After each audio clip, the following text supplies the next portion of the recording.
Greetings, Commanders, and welcome to Bath Time Giggles. I am your host, Microphone.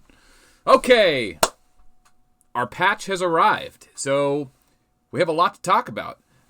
Everything we anticipated as far as news is concerned is pretty much what we expected. We haven't quite confirmed exactly what Awaken will do, but we'll get into that in a second. So, for those of you that don't know, whenever we have a patch, the patch notes don't always tell you everything you're going to get. So I'm going to open with all the things that we got that the patch notes didn't mention, because that's probably why a lot of you are here. So the first thing that's worth mentioning is when you go to the super vending machine, now you can choose which discount you want, and it tells you how many coupons you have. So if you've been stockpiling 50, 40, 30, 20% coupons from the interloper or paraloper, now is the time to choose what you want. So if you only want to buy a small 5,000 item like a 30-day privilege, you don't have to burn your last 50% coupon. You can choose one of the cheaper ones. And then when it comes to buying the alpha beta bots or whatever that are 50,000, you could burn your good ones. So that's the first thing. The second thing, they have given us avatars. This is a Sky Kingdoms thing that was implemented in Sky Kingdoms a long time ago. I'm surprised it took Ark of War so long to do this. But now if you want to change from being Flare, you can go up here and choose Change Avatar. And then pick whatever avatar you have that you like. You can only see the avatars that you have that you like. I don't know if they're going to let you have multiple versions like Nekajiro C, D, B, and A. Only if you have Nekajiro B do you get the Nekajiro skin for B, but not C and D. I think they upgrade as well, because that would be a lot of skins. So anyway, you choose your new skin. There you go. It pops right up. But if you click this button down here, it says Change Avatar Frame. Click on that, and you can choose whatever frame you have. So that's how you do the Change Avatar. So that's two. Those are the main things. Now, we didn't know. Now, those are the main things that weren't listed. There may be more. If there are more, check the comments below. If I missed something, put it in the comments below. I'll add it to the next video, and I'll super like the comments so everyone watching this video that's going right now to the comments to look is seeing it, and we'll discuss it in the future. So check the comments below in case I miss anything. All right, so the most important thing we need to talk about is probably Fullmetal. We'll do Fullmetal in a second. Let's talk about the new Arc skin, Dawn. We have a new ship. Kind of what I anticipated. We got an upgrade to Apocalypse. Apocalypse used to be Resistance Weekend, Attack, Accuracy, Dodge, Defense, HP. All the major PvP stats, which realistically were really good back in the day. But really haven't scaled as much as like Troops and Gear has in the current meta. So there have been better options for other than Apocalypse, like a 20 or 10% increased skill trigger hull from like Dominion or Armageddon. So anyway, the best ship to use has become kind of like a questionable thing. I think they're trying to fix that. They want to go back to this is the essential PvP ship for super late game, and that is the new Dawn ship. It has a new stat, Penetration. We don't know exactly what Penetration does because we can't unlock it. We need this new item. Looks like a Skywalker. I don't know what it is. Looks like a RPG hooked up to a lightsaber. Awesome. It's called the Wild Rose. It's probably going to come up in next week's event. Probably going to be super equipment chest. But the other reagents are 10 pure crystals, a Titan, and an Apocalyptor, which is really manageable. Not hard to get. All these things you can build your own or get during the mobilization, or you should have plenty of APOCs you don't use anymore if you're an older account. Some of you new accounts may not want to part with your Apocalyptor, but no, there are better options out there.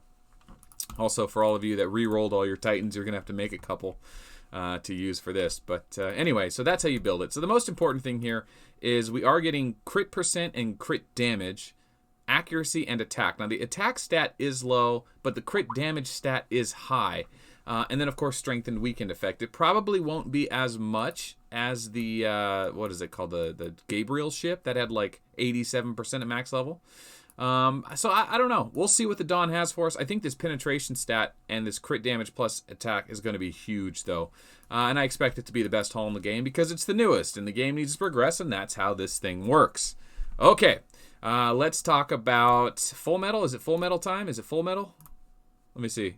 Yes, no, Commander Awaken. Honestly, we're gonna have to get more info on the Commander Awaken. Check the comments below; there might be information there. Watch the Line groups. If you haven't joined the Line community, check the description below. Just join, download the Line app, message me. I'll personally invite you to any chat room that I think is appropriate for you. And then you can get invited to Sodaman's Tavern. Sodaman has his own chat room. Check it out. Anywho, okay, change Commander Fullmetal Steam Cannon. So Walker's got that buff we were talking about, and it looks like it is exactly what we were hoping for. So I kept complaining about how Rogers going immune is totally jacking up the meta, and their only real answer was Reinhardt or another Rogers, which makes the late game super stagnant because the airships were already dominant, and defense is kind of being, or the meta is being shifted to defense, but they released Fullmetal, and what Fullmetal's doing now is he's straight up with his 60% skill, 66% because I have Dominion Hall on. Normally it's 60%. Clear all enemy buffs, and it also lowers dodge and crit, which is nice because he doesn't have a guaranteed hit. So he softens their defense, or lowers their chance to dodge, and he makes them hit less hard. And it's a 60% chance. That's a high percent skill. His first skill is 30%, and basically it's the Infantry Awakening. So, except for the target, damage is 15%. So it is quite good. It's a good skill. It actually hits harder on the back slot once you get it to level 60. But we're going to need to do an actual Fullmetal breakdown again now that he is so good. The Steam Cannon, like I said, it clears all enemy buffs. That means it gets rid of Elf's heal. It gets rid of Vega's heal. Those are buffs that go from round to round. And one troop triggering it clears all of them. At a 60% chance, Rogers basically is a 20% guaranteed hit skill commander. So Rogers is going to be wrecked by Fullmetal. It is going to be a slaughter. You know, he's not going to do so well against all the other airship commanders. He's still going to get wrecked by Vega. I don't know how well he's going to do against Reinhardt. Reinhardt's not very good. More of a tanky commander. Probably going to wreck Reinhardt, to be honest, because he's going to purge him. But Vega is absolutely, unequivocally the best commander in the game right now. I don't think there's any debate. Vega destroys everyone. He has a cheap awaken. He is a one-slot bus commander. He has the hardest hit in the game. He uses airships, the best troops in the game. And he's going to be an answer to the Rogers killer, which people are going to start maining. So we have a new main commander, but Jesus, Vega is going to be so OP. And all the dwarfs out there are screaming, Vega's not overpowered. Us mid-level players. Guys. Vega's OP. That's why you're playing him. You know he is. And I'm not mad about it. I'm glad that we have another Golem-like commander taking over the meta, because I'd rather have a Golem Vega-style commander dominating the meta than Rogers, because boy, that got stagnant. Anyway, let's bury that argument for now. Let's talk about gear real quick. As far as Fullmetal's gear is concerned, he is going to be having damage skills here and debuff skills here. So build him like a balanced commander, Galileo, Blader. If you want to go like, you know, the Walker chest piece is fine for Fullmetal if you're going to be running Walker gear. A little bit of HP, a little bit of dodge. As far as pants are concerned, Maguel are great because they have damage and a little bit of defense. But he is going to be a balanced commander. You are going to be able to one-slot bust him, but you're probably going to full march him more often than not. And the Fearless pants are good for that. So we'll see. The numbers aren't in yet. You know, I wouldn't say go full dodge gear because you're going to be kind of squishy. So a little bit of balance. It's really up to you. The Valkyrie and Tyrants are great chess pieces. Damage in the pants is probably really good. And then Double Titans, probably what we're going to do with it. As far as gems are concerned, damage like Leo and Taurus are going to be great. I don't know if it's going to be worth running. Is it Capricorn on him? Yeah, we'll see. But any of those choices are great. Any of the high-level gear is going to be good. And if you wanted to start stomping Rogers, you know, you can do it. I will show his skill beating Rogers here in an Ace of Galaxies, so let's go jump in real quick. For those of you that don't know, in order to have better performance in-game on Ace of Galaxy, if you move your screen off to the world over here, without as many ships, you actually get higher FPS. So you can go over here and do your Ace of Galaxy. So I'm running all Tier 9 Walkers, 3,800 leadership. You saw my gear. Not great. But so I'll probably get stomped, but I found a Rogers here that does have defensive stance. But most importantly, we just want to make sure Fullmetal's skill is purging the Rogers, and this should do it. So I should be getting dominated here, but we should be able to see Rogers trigger some skills, and then we'll pull it off. So here's the Ethereal Strike that hits like an Infantry Awakening. and a Walker Awakening, so that's nice. He does a lot of damage, man. He's a cool commander, but he doesn't have a guaranteed hit, so he lowers dodge. Okay, so there's the defensive stance. See all the white balls above the head there? Here comes the Steam Cannon. Boom. There it goes. Steam Cannon purges all those buffs, gives it down arrows because it lowers crit and dodge. So there it is. I mean, I do want to show it a little bit more just so you guys see that the defensive stack is now triggered twice or 3 times. Definitely twice. Boom. And what we should see is another defensive stack. Come on. There's another defensive stack. So he should be immune at 3 or 4 triggers. Definitely 3 triggers. But it's not going to matter because he's going to get... Oh, he still takes damage there because it's not 3. It's only 2 stacks at this point because we hit the strike. I don't know. It gets a bit confusing. But there's a Steam Cannon. It purges them all again, and this guy should take full damage. There it is, 164,000.